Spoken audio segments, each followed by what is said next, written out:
ये NCERT class 8 geography के chapter 3 पर बनाए गए वीडियो का तीसरा पार्ट है।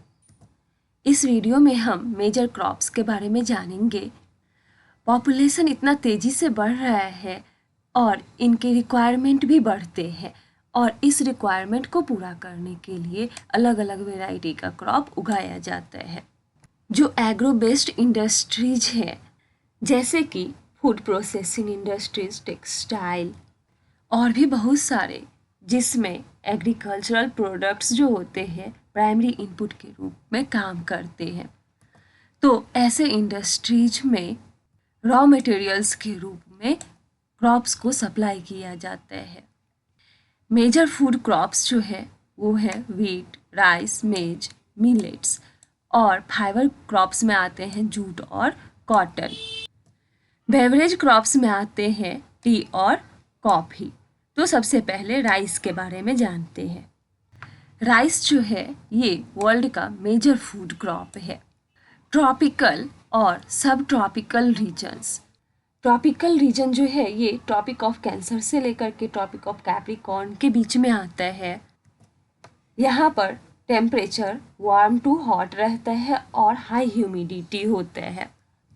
जैसे कि अमेजन बेसिन का रीजन, ये सब ट्रॉपिकल रीजन में आता है। और सब ट्रॉपिकल रीजन जो है ये इक्वेटर के नॉर्थ और साउथ में 23.5 से लेकर के 40 डिग्री के बीच में आता है।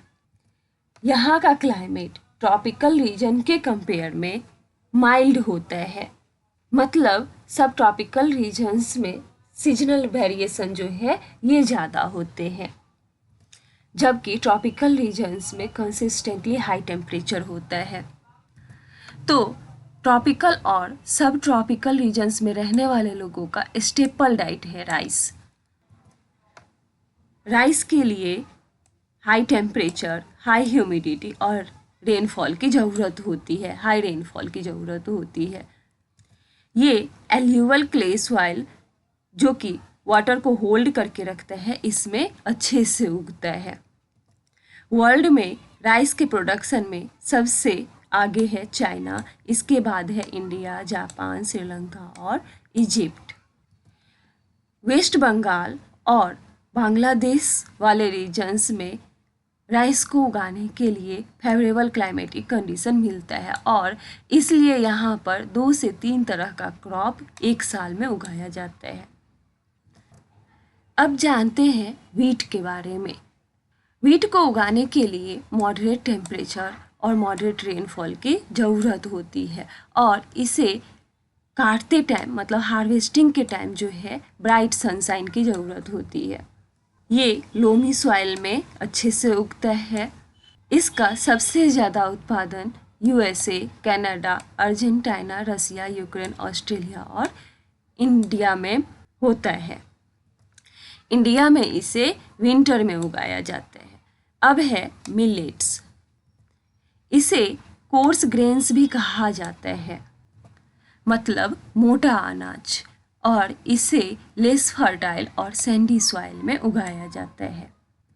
इसे उगाने के लिए लो रेनफॉल की ज़रूरत होती है और हाई टू मॉडरेट टेम्परेचर की ज़रूरत होती है। ज्वार, बाजरा और रागी जैसे जो मिलेट्स है ये इंडिया में उगाए जाते हैं और दूसरे कंट्रीज जो मिलेट्स उगाते हैं वो है नाइजीरिया, चाइना और नाइजर। अब जानते हैं मेज के बारे में। मेज को उगाने के लिए मॉडरेट टेम्परेचर, मॉडरेट रेनफॉल और बहुत ज़्यादा धूप की ज़रूरत होती है।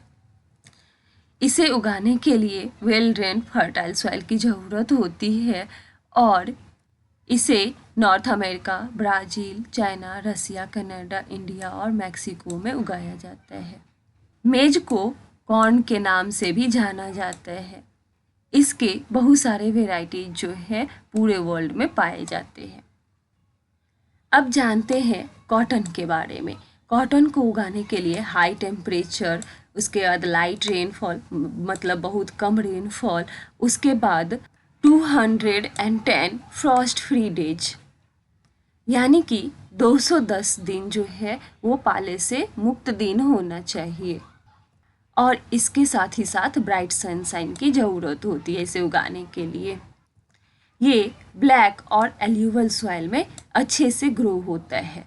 China, USA, India, Pakistan, Brazil, Egypt जो है ये कॉटन के लीडिंग प्रोड्यूसर्स हैं।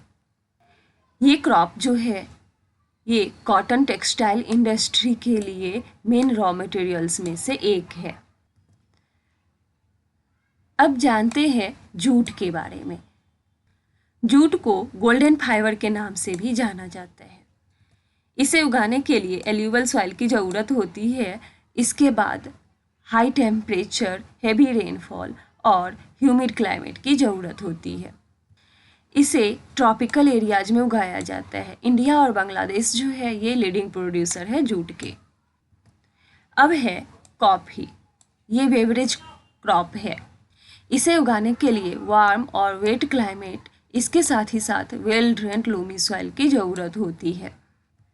इसे हिली स्लोप पे उगाया जाता है। ब्राज़ील जो है ये लीडिंग प्रोड्यूसर है कॉफ़ी का। इसके बाद आता है कोलंबिया और इंडिया। कॉफ़ी के बारे में यहाँ पर एक इंटरेस्टिंग फैक्ट दिया गया है कि who discovered the coffee plant. एक पॉपुलर बिलीफ के हिसाब से 850 एडी में काल्दी, जो कि अरब गोट हर्डर था, मतलब बकरी चराने वाला था, उसने देखा कि एक खास पेड़ से बेरीज खाने के बाद उसकी बकरियां काफ़ी एनर्जेटिक हो गई है, काफ़ी ऊर्जावान हो गई है। फिर बाद में उसने अपने इस खोज को दुनिया के सामने रखा। अब है टी। टी भी एक बेवरेज क्रॉप है जिसे प्लांटेशंस यानी कि बागानों में उगाया जाता है। इसके लिए कूल क्लाइमेट और पूरे साल हाई रेनफॉल की ज़रूरत होती है। ये लोमी सॉइल और जेंटल स्लोप्स यानी कि हिली स्लोप्स पे उगाया जाता है। इसके पत्तों को तोड़ने के लिए बहुत ज़्यादा नंबर्स में लेबर की ज़रूरत होती है।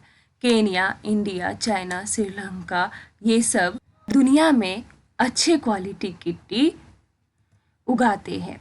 अब है एग्रीकल्चरल डेवलपमेंट। एग्रीकल्चरल डेवलपमेंट का तात्पर्य बढ़ते पॉपुलेशन के डिमांड को पूरा करने के लिए फार्म प्रोडक्शन यानी कि कृषि उत्पादन को बढ़ाने के लिए किए गए प्रयासों से है। एग्रीकल्चरल डेवलपमेंट का मेन जो एम है, मेन जो लक्ष्य है वो है फूड सिक्योरिटी को सुनिश्चित करना। यहाँ पर फूड सिक्योरिटी का मतलब दिया गया है।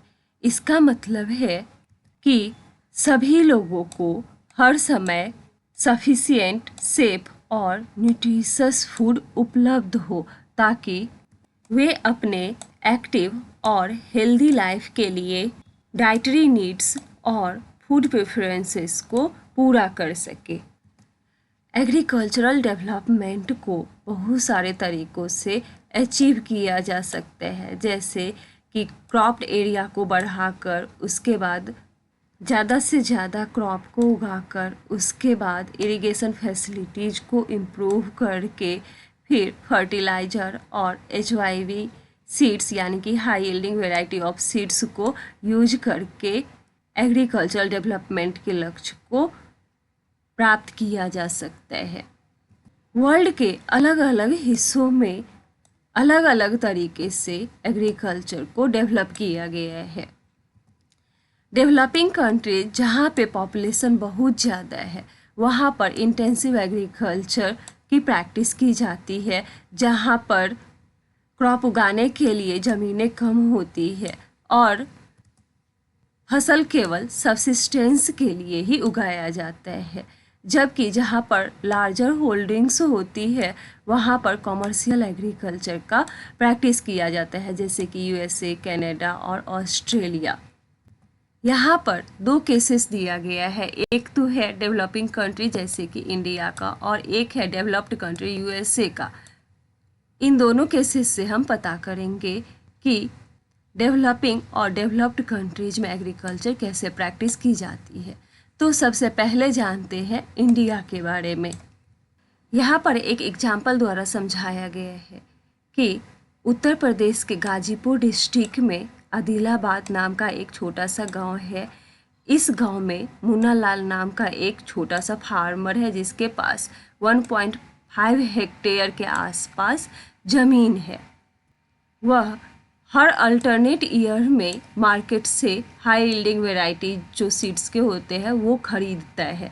उसका लैंड जो है वो फर्टाइल है और एक साल में कम से कम 2 क्रॉप उगाता है, जैसे कि वीट और राइस और पल्सेस। वह अपने फ्रेंड्स, एल्डर्स और साथ ही साथ गवर्नमेंट एग्रीकल्चर ऑफिसर्स से भी फार्मिंग प्रैक्टिसेस के रिगार्डिंग सलाह लेता है। अपने खेत को जोतने के लिए वो ट्रैक्टर रेंट पर लेता है, जबकि उसके कुछ फ्रेंड्स अभी भी ट्रेडिशनल मेथड यूज करते हैं प्लॉफिंग के लिए, बुलॉक्स यूज करके।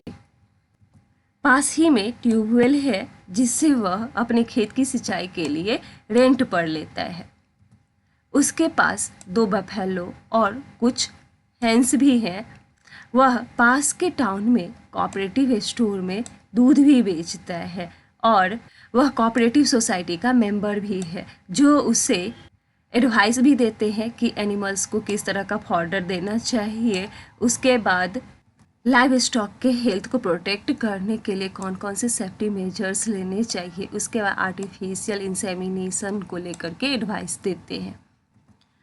उसके घर के लगभग सभी मेंबर्स जो है वो खेतीबाड़ी में उसकी मदद करते हैं। कभी कभी वह बैंक से या फिर एग्रीकल्चरल कोऑपरेटिव सोसाइटी से क्रेडिट भी लेता है, लोन भी लेता है, ताकि HYV सीड्स को खरीद सके और खेतों में जो टूल्स की ज़रूरत होती है उसे वो खरीद सके। खेत से जो उपज होती है उसे वह पास के टाउन में जो मंडी है वहाँ जाकर बेच देता है। क्योंकि बहुत सारे किसानों के पास स्टोरेज फैसिलिटी की सुविधा नहीं है, तो उन्हें ज़बरदस्ती मार्केट में फसल को जाकर बेचना पड़ता है। हाल के वर्षों में गवर्नमेंट ने स्टोरेज फैसिलिटी को डेवलप करने के लिए कुछ कदम भी उठाए हैं। अब दूसरा केस है अ फार्म इन USA। यहाँ के फार्मलैंड का जो एवरेज साइज है वो इंडिया के फार्मलैंड के कंपैरिजन में काफ़ी बड़ा है। एक टिपिकल फार्मलैंड की जो साइज होती है USA में वो लगभग 250 हेक्टेयर्स के आसपास होती है। जो फार्मर्स होते हैं वो अपने फार्म में ही रहते हैं और कुछ मेजर क्रॉप्स जैसे कि corn, soybean, wheat, cotton, sugar beet, ये सब यहाँ पे उगाया जाता है। जो होरन जो कि मिडवेस्ट USA में एक फार्मर है, इसके पास 300 हेक्टेयर के आसपास लैंड है। वह अपने खेतों में कॉर्न उगाता है, यह सुनिश्चित करने के बाद कि वहाँ का सॉइल और वाटर रिसोर्सेस जो है वो इस क्रॉप के लिए जो ज़रूरत है न्यूट्रिशन उसकी डिमांड को पूरा कर सके। और क्रॉप को डैमेज करने वाले पेस्ट्स को कंट्रोल करने के लिए बहुत सारे मेजर्स लेता है, स्टेप लेता है। टाइम टू टाइम वो अपने खेत का जो सॉइल है उसका सैंपल सॉइल टेस्टिंग लेबोरेटरी में भेजता है, ताकि उसे पता चल सके कि सॉइल में न्यूट्रिएंट्स जो है वो सफिशिएंट है या नहीं। इससे जो होरन जो है वो साइंटिफिक फर्टिलाइजर प्रोग्राम के लिए प्लान कर पाता है। उसका कंप्यूटर जो है वो सैटेलाइट से लिंक है, जिससे उसे अपने फील्ड का पिक्चर आसानी से मिल पाता है और इसकी मदद से वो अपने खेतों में केमिकल फर्टिलाइजर्स और पेस्टिसाइड्स की जब जब ज़रूरत पड़ती है तब उसे वो पूरा करता है। वह अपने खेतों में ट्रैक्टर, सीड ड्रिल्स, लेवलर, उसके बाद कंबाइंड हार्वेस्टर, थ्रेसर, ये सब यूज करता है ताकि जो एग्रीकल्चर ऑपरेशंस होते हैं उसको परफॉर्म कर सके। खेत से जो फसल होती है उसे ऑटोमेटेड ग्रेन स्टोरेज में रखा जाता है और या फिर मार्केट एजेंसीज को डिस्पैच कर दिया जाता है, भेज दिया जाता है वहाँ से। USA में जो फार्मर्स हैं वो बिजनेसमैन की तरह काम करते हैं। इन दोनों केसेस से हमें पता चलता है कि इंडियन फार्म्स जो होते हैं वो आमतौर पर छोटे होते हैं, जो अक्सर मैनुअल लेबर और ट्रेडिशनल मेथड्स पर डिपेंड होते हैं, जबकि अमेरिकन फार्म्स जो होते हैं वो काफ़ी बड़े होते हैं और हाईली मैकेनाइज्ड होते हैं। यूएस फार्म्स जो है वो एडवांस टेक्नोलॉजी जैसे कि जीपीएस, बायोटेक्नोलॉजी इस सब का यूज करते हैं, जिससे खेतों की प्रोडक्टिविटी काफ़ी ज़्यादा बढ़ जाती है, जबकि इंडियन फार्म्स में एक साथ बहुत सारा क्रॉप उगाने की वजह से प्रोडक्टिविटी काफ़ी कम हो जाती है। इंडिया में लोगों के पास, फार्मर्स के पास 2 हेक्टेयर से भी कम ज़मीन है, जबकि यूएसए में फार्म साइज जो है, एवरेज फार्म साइज वो 187 हेक्टेयर के आसपास कम से कम होता है। इंडियन फार्मर्स को गवर्नमेंट से सपोर्ट मिलती है, लेकिन हमेशा नहीं मिलती, और मिलती भी है तो उनके लिए सफिशिएंट नहीं होता है, जबकि यूएसए में यूएस गवर्नमेंट जो है वो फार्मर्स को इम्पॉर्टेंट सब्सिडी जो है वो और सहायता प्रदान करती है। इंडियन फार्म्स जो है वो लेबर इंटेंसिव है। यहाँ के पॉपुलेशन का एक बहुत बड़ा परसेंटेज जो है वो एग्रीकल्चर में इन्वॉल्व होते हैं, जबकि यूएस फार्म जो है वो कैपिटल इंटेंसिव है और बहुत कम लोग जो है वो फार्मिंग में इन्वॉल्व होते हैं। तो ये था डेवलपिंग कंट्री और डेवलप्ड कंट्रीज के एग्रीकल्चर के बारे में। अगले वीडियो में हम चैप्टर 4 के बारे में जानेंगे।